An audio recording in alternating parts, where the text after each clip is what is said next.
Hey everybody, I am Kyle Hediniak. I'm here with TrekNews.net, and I am here with Nana Visitor, DS9's Kira Nerys, and from an episode of Lower Decks, let's not forget. Nana, thank you so much for joining us. It's a pleasure to talk to you today about something that I think is pretty close to your heart, fair to say. It's your upcoming book, Open a Channel, right? Yes. If you would like to start off by telling us about the book and why it's a bit of a passion project for you and what it represents at this point in this stage of society storytelling. Well, first of all, just last weekend, I got handed a copy of it. And There it here is. it is. Great. Here it is. It's pretty exciting. It didn't start out as a passion project. Okay. It started out by being asked, would you be interested in writing this book? And I said yes. But it was a book very different than the book it turned out to be. My fascination with the women of Star Trek went beyond just describing what the characters were and how they affected people in society during all those decades. It also became about the women's lives themselves, what they were going through, what the currents were that were against them or for them while they were projecting this amazing vision of the future for equality and possibility. Interesting. Interesting. So you looked back all the way back to the original series and all the way up to recent Trek, right? You spoke with quite a few people. Do you want to just kind of touch on who you interviewed for this book and maybe any highlights from those interviews? You want to tease before readers can actually get their hands on the book?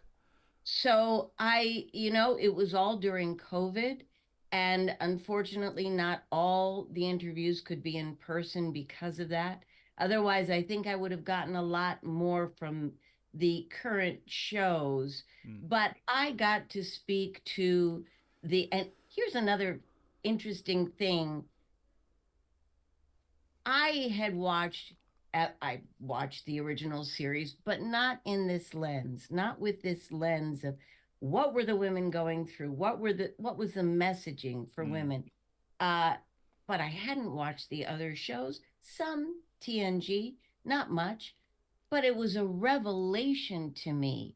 These sisters I have across the franchise, how great they are, uh, how amazing the shows were, and also interviewing audience members and really getting to understand the huge impact. Just last week, I was at a space conference, and almost every physicist, engineer, scientist there said, I grew up with you, and it affected me, and it influenced what I did. I spoke to Sonequa Martin Green Ah, and Mary wonderful Wiseman. actress, isn't she? Oh, and human being. Mm. Now, I had interviewed at a convention in England a lot of the other women from Discovery, Hmm. and they were all like, but Sonequa, oh my God, she's the best person in the world. Sonequa, Sonequa. It was like,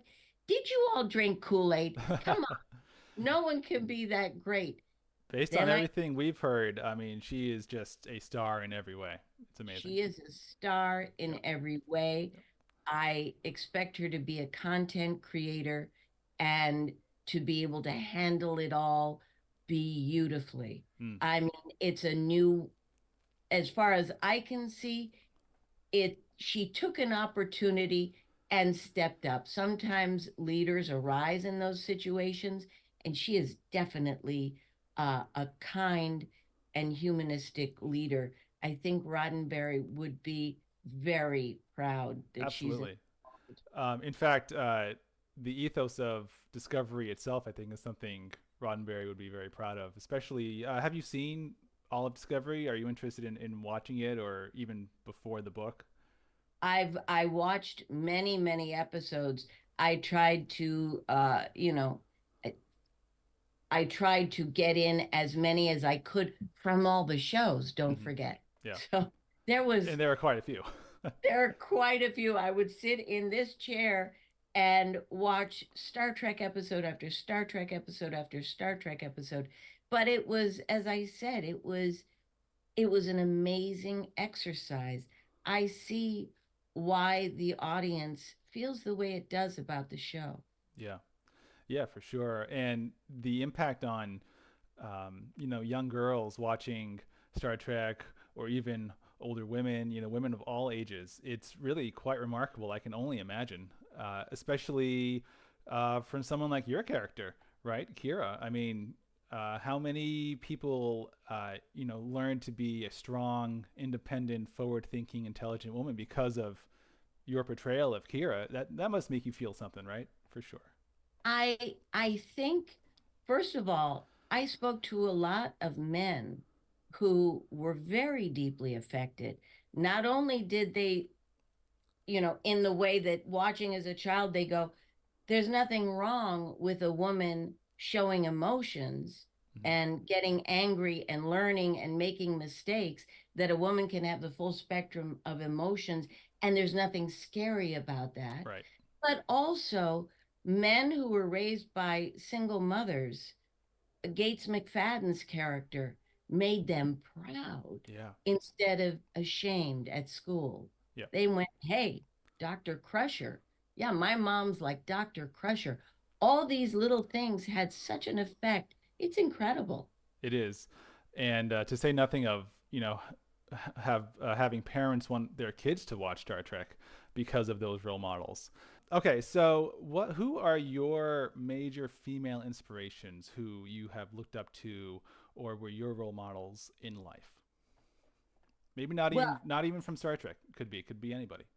well, I'll tell you one that emerged for me, and it's almost like she always was, but I didn't it wasn't brought up to cognitive awareness, Nichelle, Yeah. because I think that she is the wellspring for many of us.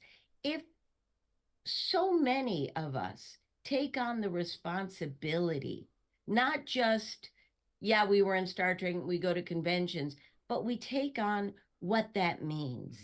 Mm-hmm. And she showed that. I mean, I go to space conferences and all this stuff, not for any other reason except she was an example of what a difference that can make. Yes, And absolutely. that's a responsibility I think so many of us have learned from and taken on. So she was quite amazing.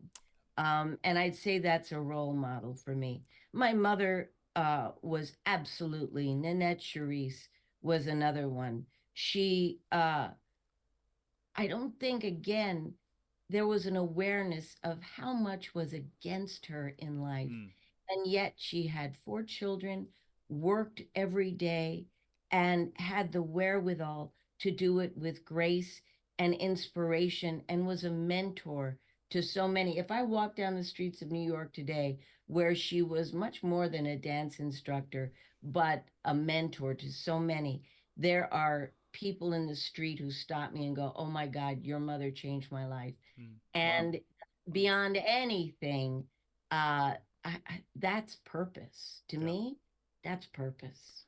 I would venture a guess that you were thinking a lot about your mother when you were writing this book. I was. Yeah. And really investigating. Just go, Kyle, go to YouTube and look at sexist commercials from the 50s and Oh, I 60s, can even only the imagine. 70s. No, I thought I could imagine. You cannot imagine. It just this overall cultural uh, uh, narrowing of the alleys women could be in, and this push towards, just cut off everything that isn't like this ideal woman Mm-hmm. that we are intended to be. Cut off parts of yourself, parts of your body, whatever it is. Get into that box. Mm-hmm. And I realized writing the book, I rethought my life. And things that I would just go, well, that's just the way it was, became a phrase that I went, I will never say that again. Oh wow. That is that is not acceptable. It's just the way things are. Mm. Yes. It's or were. It's valuable to look into it, to put it into our prefrontal cortex, to roll it around and go, that's not okay. And certainly, someone who had the idea that we can evolve beyond what we're doing now, Gene Roddenberry. Yes, Yep. someone at some space conference, and I can't tell you who, and I know he was an astrophysicist, told me that he knew Roddenberry. So this is secondhand, Okay. but he said that Roddenberry was in the war, was in the Second World War. Correct. And after flying over Japan, and, being fully cognizant of what happened there, he vowed that there should be no differences between people Mm. and that diversity was something that was, to be embraced. And that certainly makes sense to me that that could be one of the places that he got this inspiration to put women in charge. I mean, after all, it took what, 30, how many years? Close to, let's say 25. I'm bad with math, but from the first pilot where he made the second a woman, Right. it took all those years till Deep Space Nine when I finally got to do that role. Yeah. As a woman who was second in command of the station there, and who had her own agency and motivations and complications and everything else. Yeah. And post-traumatic stress, Yeah. you know, messed up from what she lived through. Yeah. Really quite a remarkable change in even those short or maybe long 25 years or so. Yeah. Um, any, I know you talked about Sonequa Martin Green. Any other women from Star Trek who you interviewed who you have a real new respect for? Gates McFadden, Denise Crosby, uh, uh, Terry. Mm-hmm. I think we both had realizations about our relationship. Now, we've been friends all these years. We're constantly texting each other, but it changed our relationship for me to hear her story beginning to end. Mm. Uh, and it made me realize what what biases I brought to that relationship Mm. of, back in the 90s, the most powerful woman was the beautiful woman, the woman in the sexy box Sure. of a show. And so I assumed that she had no issues. Everything was great for her. She's got the power role. Okay, Mm. but I'll just stay in my lane and do this. Actually, she went through a lot being put in that box, as we all were. Mary Wiseman is one of the most human, beautiful souls. Mm. And her interview actually actually broke my heart. Um, I'll tell you the people that I wish I'd gotten: Louise Fletcher, Mm. Oh, Michelle Yeoh, yeah, yeah. some I would love. I mean, Louise Fletcher because she's gone, Michelle Yeoh because just as I was writing it, she won the Oscar, and there just wasn't any possibility of my getting through to her. I mean, and I mean, that's the she would thing. sit down with you for 10 minutes. I'm sure. Did you try reaching out to her? Yes, but here's the thing. There's so many people in between me writing an email to her Yeah. that goes to a publicist, that might go to an agent, that make the decision for her.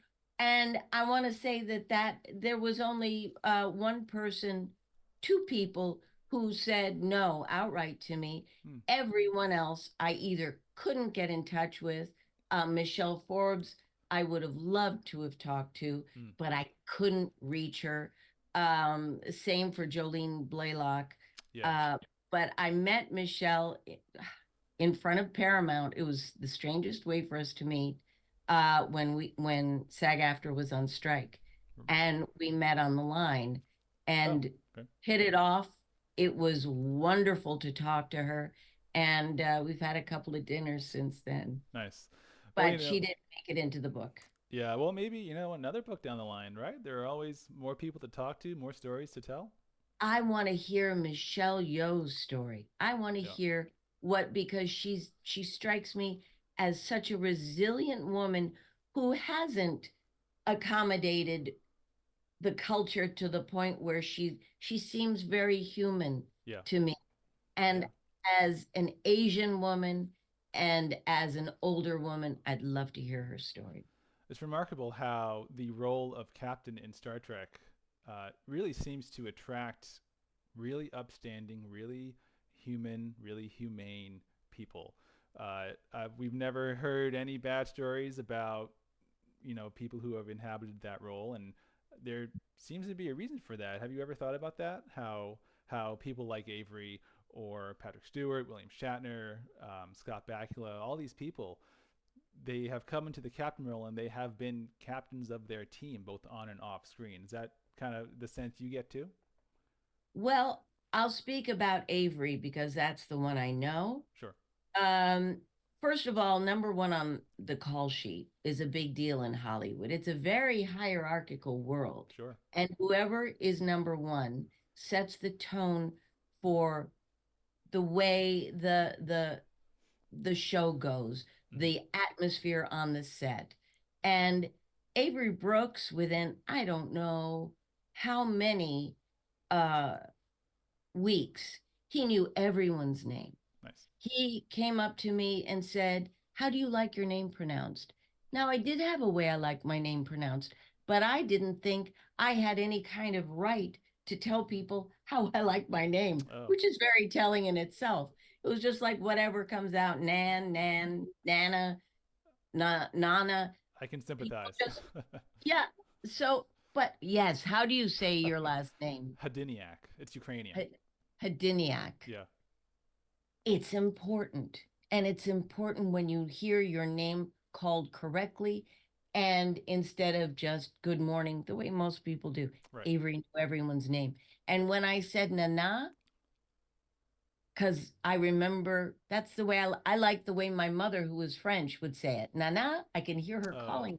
yeah. And within weeks, again, without my having anything to do with it, everyone was calling me Nana on the Paramount lot. And that's As it Avery. should be. Yeah. He, you know, he took the role seriously. He took the situation of being a black man with a son seriously. There was always a discussion of how this would impact young black men watching. Yeah. So he naturally has a leadership thing going on. And then hierarchically, it's simply set up that way on a set. Sure. I think both for the actors and actresses who came on to work on DS9, as well as the writers who crafted those stories, really makes DS9 even today a really impressive standout show. Not just science fiction show, not just Star Trek show, but just a show that tells stories. I Has it agree. struck you as remarkable that after however many years since DS9 went off the air in '99 or so, that it is still popular, still really well respected? How does that make you feel? I remember looking on what is now called X in Yeah. after the first year of the pandemic, someone asked the question and it arrived in my feed saying DS9 is trending. Why? And there was a really good reason for it because it was streaming. And because we were serialized, it was the right way, finally, to watch the show. Yes. And people who skipped it back in the day, or young people who'd never seen it, finally got to watch it and to see what our incredible writers had in mind, what they were doing, the arcs they were Yeah. creating. Yeah. And yeah, the show, the actors it attracted, the unbelievable list of guest stars we had. Yeah. Not only the ones who were like they should have been, regular characters Mm. like Andy Robinson, Yeah. but also people like Louise Fletcher, Philip Anglum. I mean, we had incredible people. Absolutely. And so I got to ask this question. You probably get it all the time, so I apologize. But DS9 still is really popular. You brought Kira back in voiceover for Lower Decks. Would you consider doing it in live action again? Yes. Yes. Not Yes. too much hesitation there. No. No. It's gone beyond just being a job I did.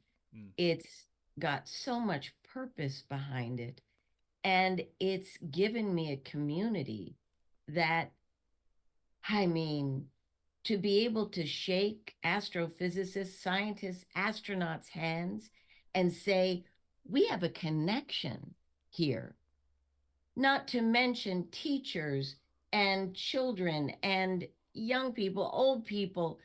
The older woman that I remember 30 years ago at a convention wanting my autograph, raising her sleeve so that I could see the numbers tattooed oh wow. on her arm.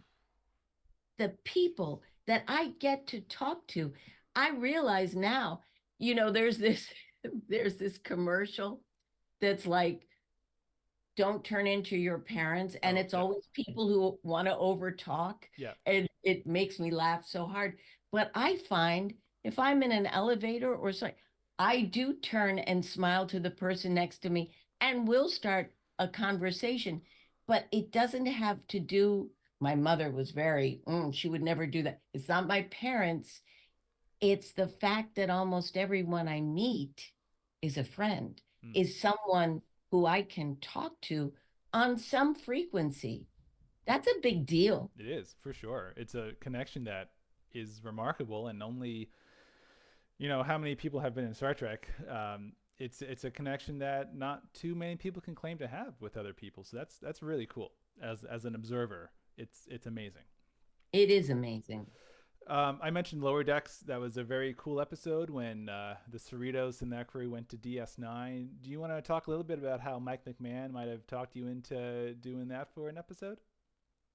Well, I talked him into an interview for my book. Ah, So, but it had nothing to do with that, actually. What my interview did was made me so respectful of the way he ran his show, oh, the thoughtfulness he treats everybody with. By the way, Rondi Moore, I understand, is another creator like that ah, who really goes above and beyond and against this Hollywood concept that, it's a money grab or a power grab. yeah, They seem to live outside of those areas, and he really shifted my thinking of what it takes to be a good leader. But when he asked me to do the show, it was, I mean, it was like, would you be? Yes. you knew it was coming. Yes. And yeah, because I've heard, and you can tell, almost everyone on that cast and crew is a huge fan of the show Yeah, yeah, already. You absolutely. couldn't be as affectionate, you couldn't have the Easter eggs if they weren't. Right. And Yeah. the show's humor is always so good natured. And so I've never had a moment of going, oh, oh, oh, never. So I was very anxious to do it. And Keep Circling the Pylons is one of my favorite moments. I laughed so hard at that. Wait, just buy me some time. Sir, how do we do that? I don't know. Just circle around and pretend we're in awe of the pylons.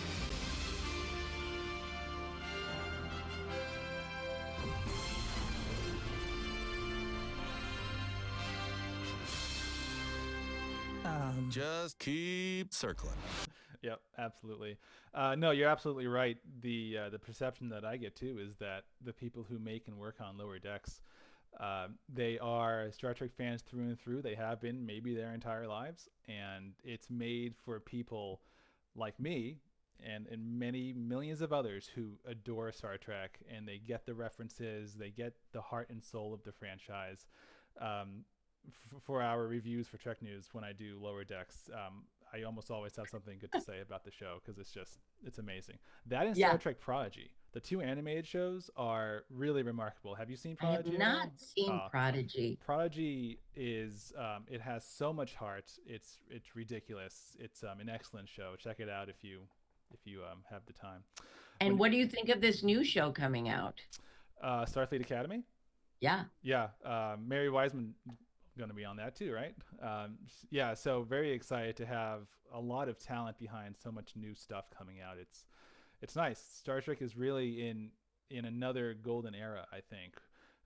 Right after the Berman era, which hosted TNG, DS9, Voyager, Enterprise, we're in it again. Is I that fair think to say? so. Yeah, I think that's fair to say. I hope it's true. I would like to see um, Lower Decks turn up somewhere else. I yeah. don't think they finished their stories. I hope somehow that happens. I don't know what's going on with all of that.